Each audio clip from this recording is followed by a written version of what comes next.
Hello. So I've gotten my poke. I was sick for 24 hours. I'm vaccinated, so I can do anything I want, right? Nope. No. Fine. Nope. I can never do anything that I want. No. So guidelines have sort of been left open. Well, you've heard me talk about the fact how much it annoys me how the guidelines have really put the onus on the business owners. At least at one point, you could point to a sign and say, please follow the recommended guidelines, blah, blah, blah. But now we're sort of like, yeah. So some people are using the honor system. Some people are asking for cards and blah, blah, blah. So as far as I can decipher, there has not been any update in the executive order. However, there has been Q&A provided from Department of New York State Association of Realtors.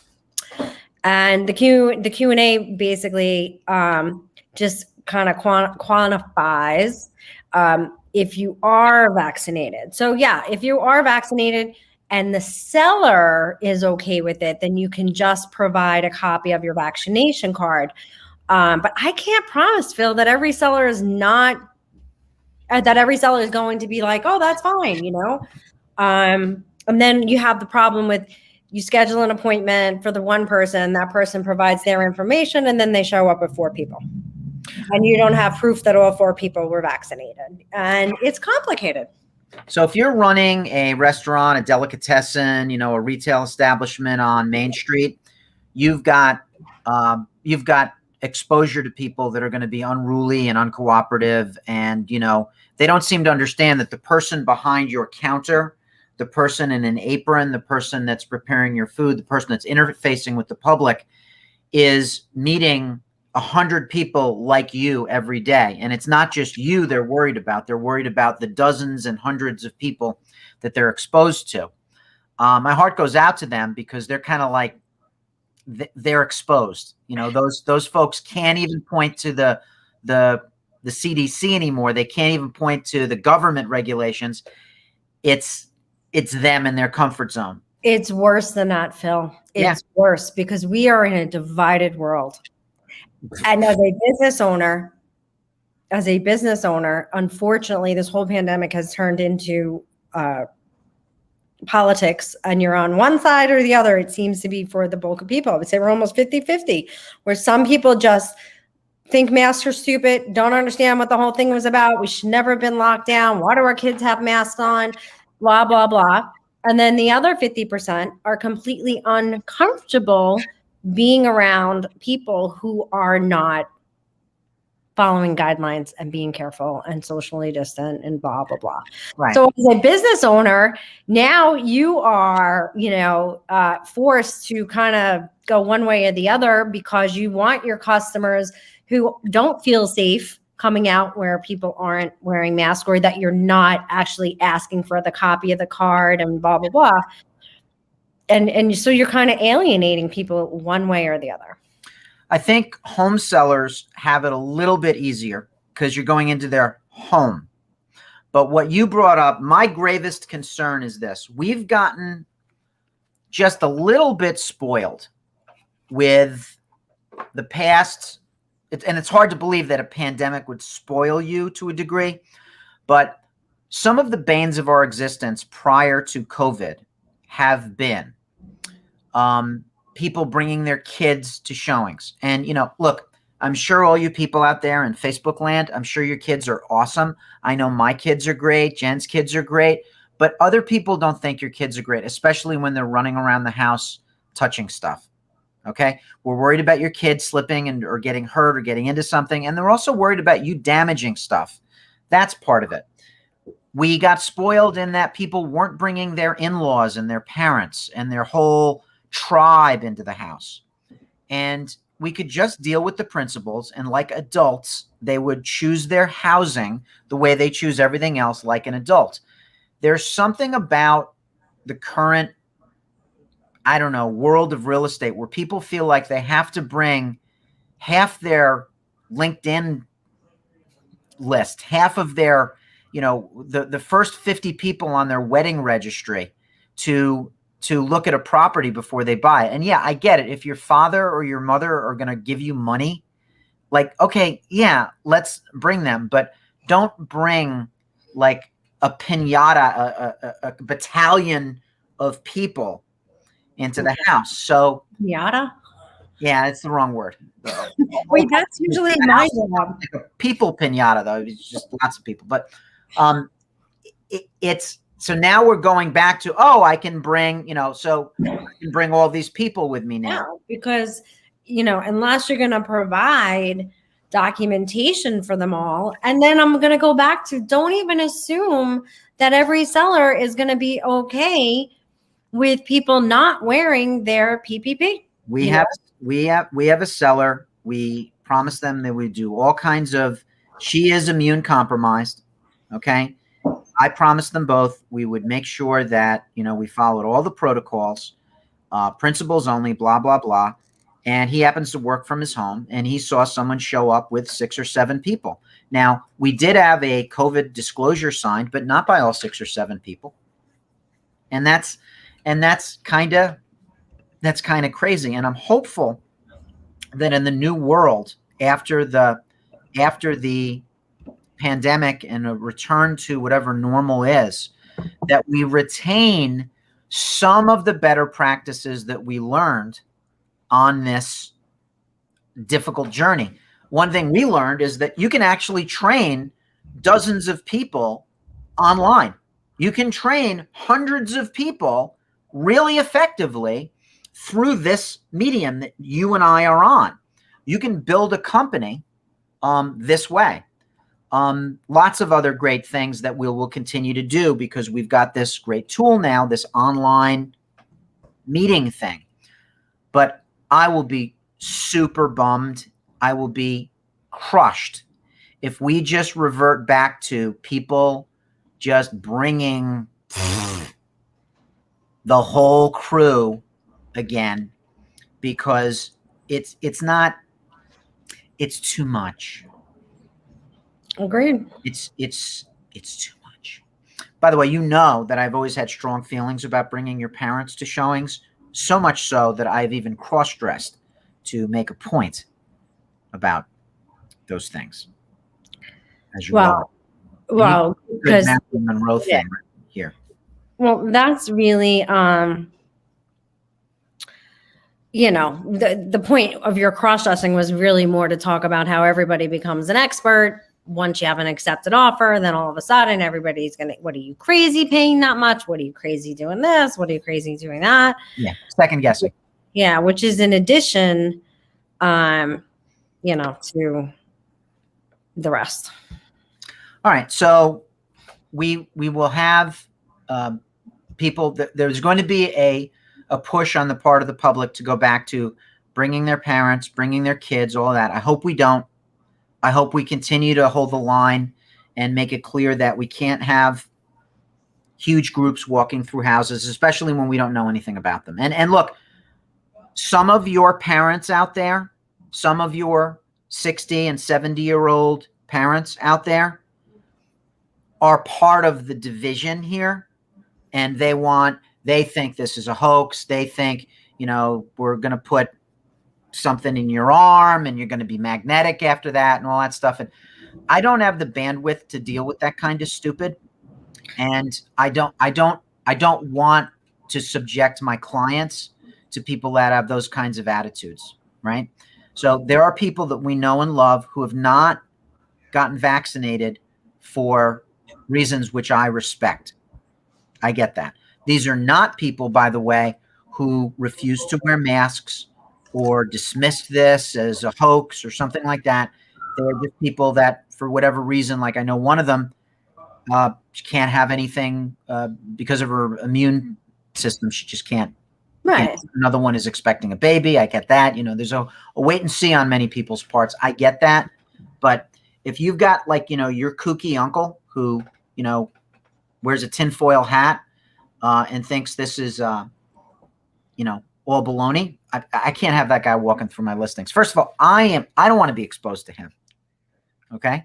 I went 3 months without seeing my children last year.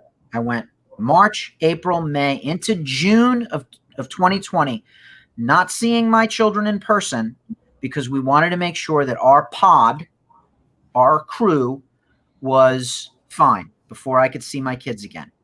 Mm-hmm. They were with their mom. They were safe. They were going to school remotely and everything like that. I didn't go through all that so that your Uncle Mel can come in and ruin it all. Okay. Mm-hmm. So, you've been vaccinated? Yes. No, I'm still in my 90 days. I'm still immune. Okay. Gotcha. So my doctor says that we have what they would consider better immunity than getting a shot. Right. Well, you just said the magic words, which was your doctor.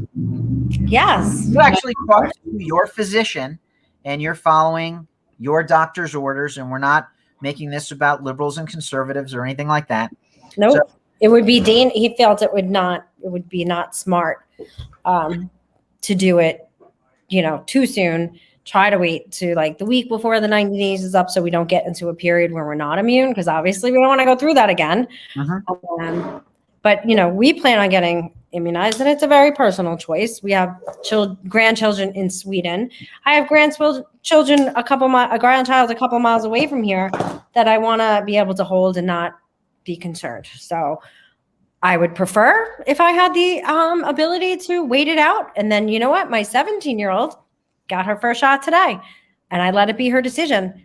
I really kind of didn't want her to get it, but she has a lot of personal reasons why she wants to do it. Number one being her grandfather, who's her soulmate. He's probably not going to be with us very long, and he's in a nursing home, and she doesn't want to go all the time because she has to do the swab every time. So, yeah.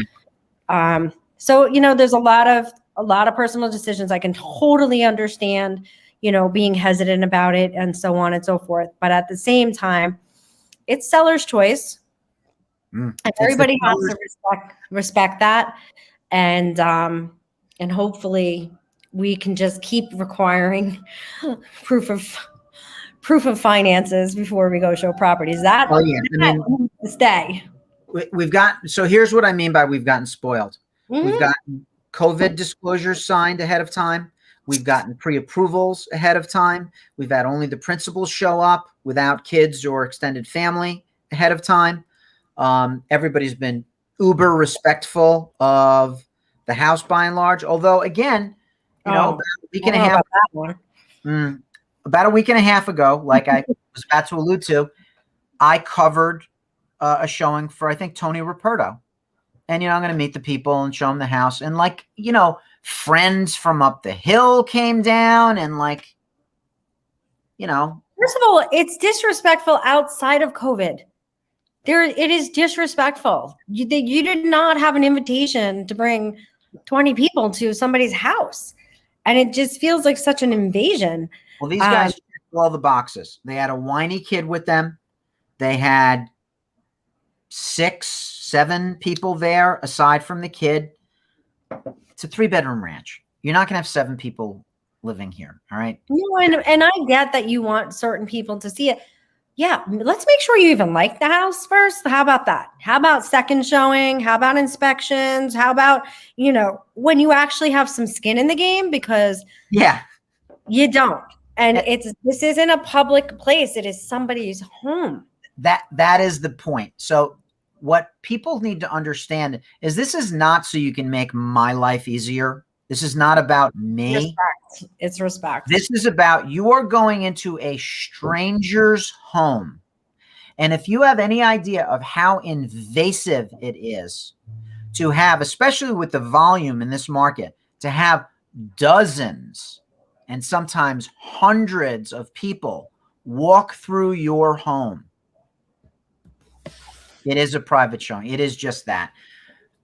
I have a 100-year-old house in Ossining. We were going to highest and best. It's on the market for 10 days. In most markets, this house would be a little bit on the tougher side to sell because it's older. It doesn't have a lot of updates. It just would need a lot of updating. But there's nothing out there, and it's the only house in its category under $500,000. We have had 47 showings. which means that probably 100 people or more have walked through this house, and probably another dozen or two have walked through the apartment in the lower level. It's a 2-family house. The owner, who's a lovely lady, has said to me, like, this is going to be over soon, right? Because I have a lot of people walking through this house. Little things, not just contagion. How about don't let my cat out? How about that? How about I'd like to come home and my cat's still in the house? Yeah. Right? So it is incredibly invasive. Yep. And to your point, when you use it as, like, we're not getting into Studio 54 where once you're behind once the bouncer lets you in, you can be like two more. It's not like that. All right. This is somebody's home. Yeah. So we've got to go back to that. I think it'll be a sad thing if we don't take some of the good that has come with this and make the industry better for it. That would be a sad thing. That means we went through all of this for like sort of a temporary respite break from the usual horse shit, and then we go back to the usual horse shit. And that's just a shame. It's a shame for the sellers more than anybody else. Yeah. And I think in this crazy buyer's market, I hope some changes come out of that. I would love to see, a due diligence period, something. I've got someone completely livid at me, the buyer's agent. And I think we did end up having a communication issue. Yeah, because yeah. In the meantime, cash as is came in. There's nothing I can do. And now they want me to, reimburse them their inspection. Listen, no, I'm not responsible. And I feel terrible and, all of that. But, if you didn't hear back from me within 24 hours, call my broker and complain. Oh, but, it's complete chaos. You can't, if you're a buyer's agent and you're not explaining to your buyers the risk that there is right now and the pace that you need to go at, you need to schedule your inspections within 24 hours, 48 hours is pushing it.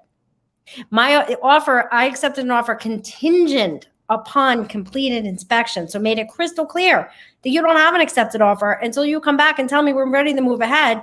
Days go by and cash as is comes in and they come back with a laundry list and they want their money back. And I'm like, that's not how it works. That is not how it works in this she market. hates me now. And I'm like, I'm sorry. I really am.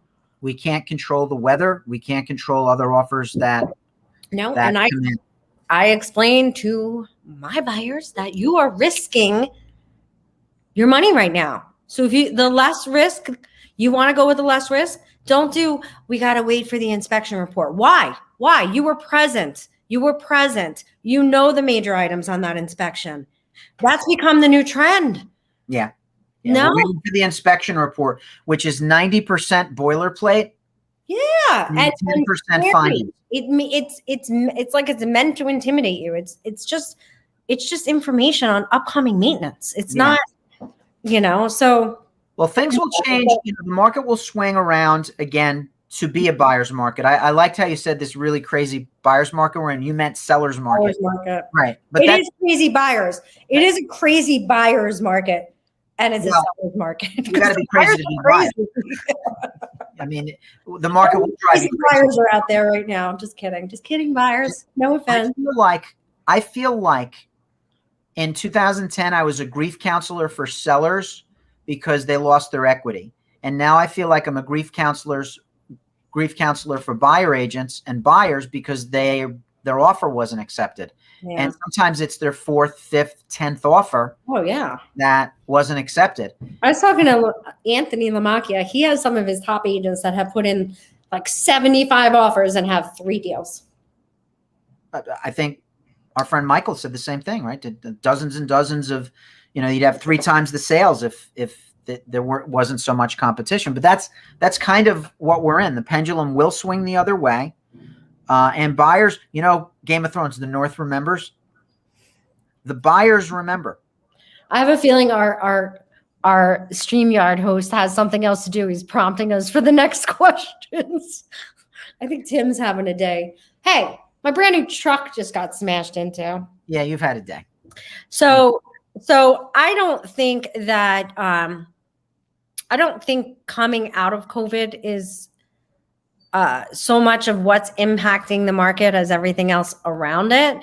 I think that like complete chaos of having to get out of the city is definitely going to slow down. The city is opening up and things are getting better down there. I love being down there when it's not so crowded, and I know other people do as well. So there, there's going to be a confluence of things that kind of bring the market to just slow down a little bit, and one of them is going to be more houses coming onto the market. Well, we hope so, right? No, they're going to be. They're going to be. It is inevitable that more inventory will hit the market. Ricky Stevers brought it up a few weeks ago when we spoke to him. But all of us have been saying this, that like the moratoriums will not last forever. And there is bank owned and otherwise distressed property that's not bank owned where they're going to get on the market, and it's going to create a different dynamic because that stuff's going to get sold right away, and it'll create new comps. Mm-hmm. So if you're in a neighborhood where the average sale was $375 the past few years, and now everything's up at $450, it's going to land around. And one of your neighbors, the moratorium's end, it sells for $399. That's gonna start to affect appraisals a little bit. Mm-hmm. Those are the more recent sales, okay, and so the big bubble will have been an aberration. I do not think we're going to have a big crash. No, me either. I think opening up will expand the economy greatly anyway. I think a lot of people are going to go back to work, but there's still a mess to clean up from all the people who have been economically harmed. Well, I got to say, with the government giving so much financial support, which a lot of people are against and blah, blah, blah, we can talk about that, but I can tell you it's given the bank the confidence that it needed to get through this craziness. We've had, considering what I thought, I don't want to say very few appraisal issues, but considering the amount of volume, very few appraisal issues. Honestly. Well, a lot of buyers. We've had them, but yeah, a lot of people waived them. Not so much up here. We didn't deal with a lot of waiving. I know you guys down in Lower Westchester did.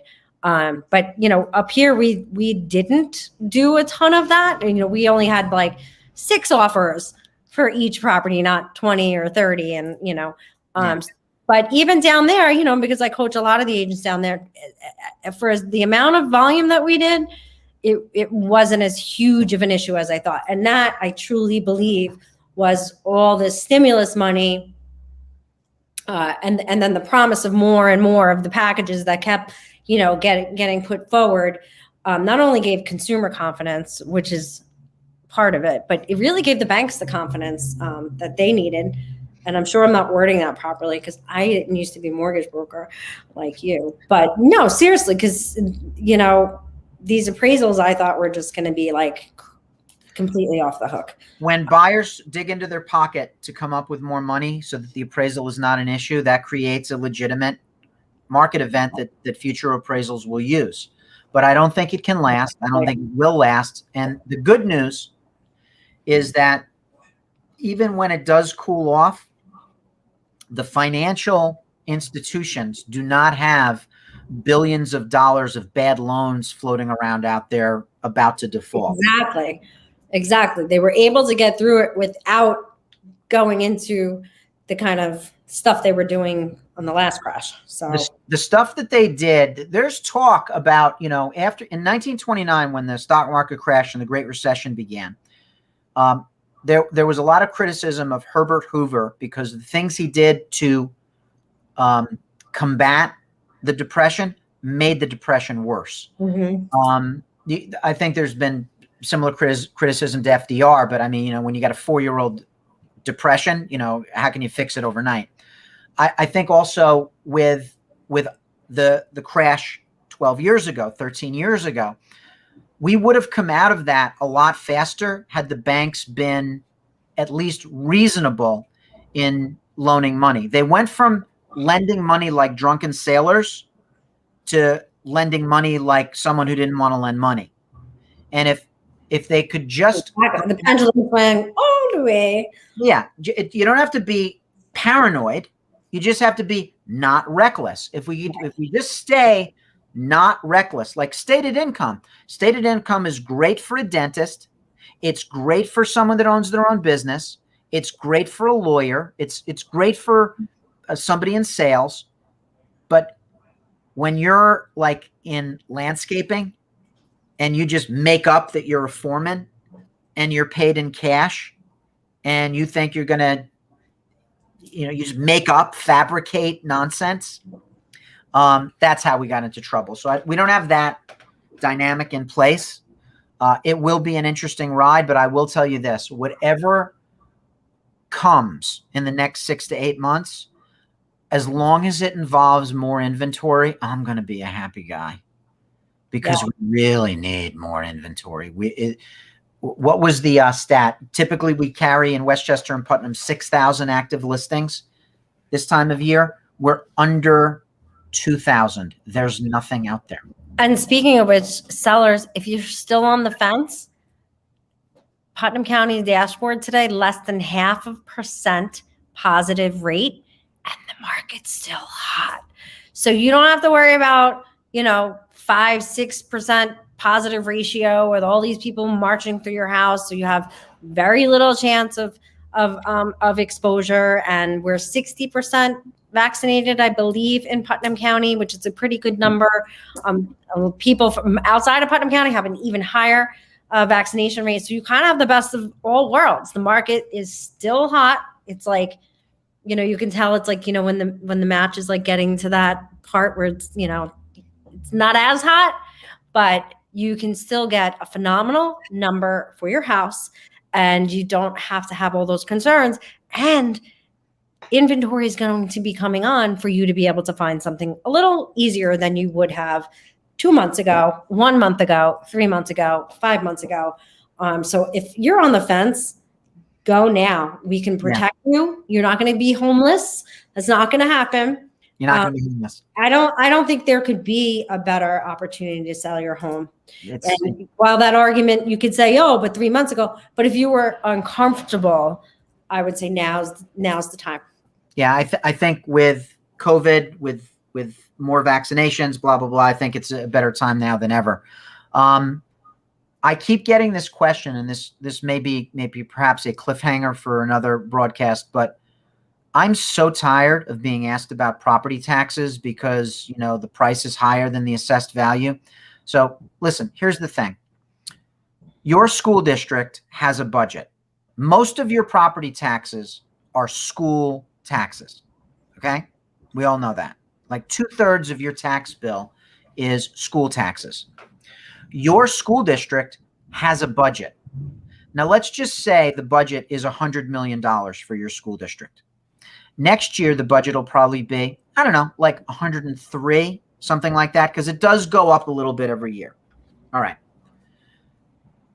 Just because a house or dozens and hundreds of houses are selling for tens and hundreds of thousands of dollars over their current assessed value does not mean that the taxing authority is going to suddenly blow up the school budget to 200 million so they could tax you to the grave and double your property taxes.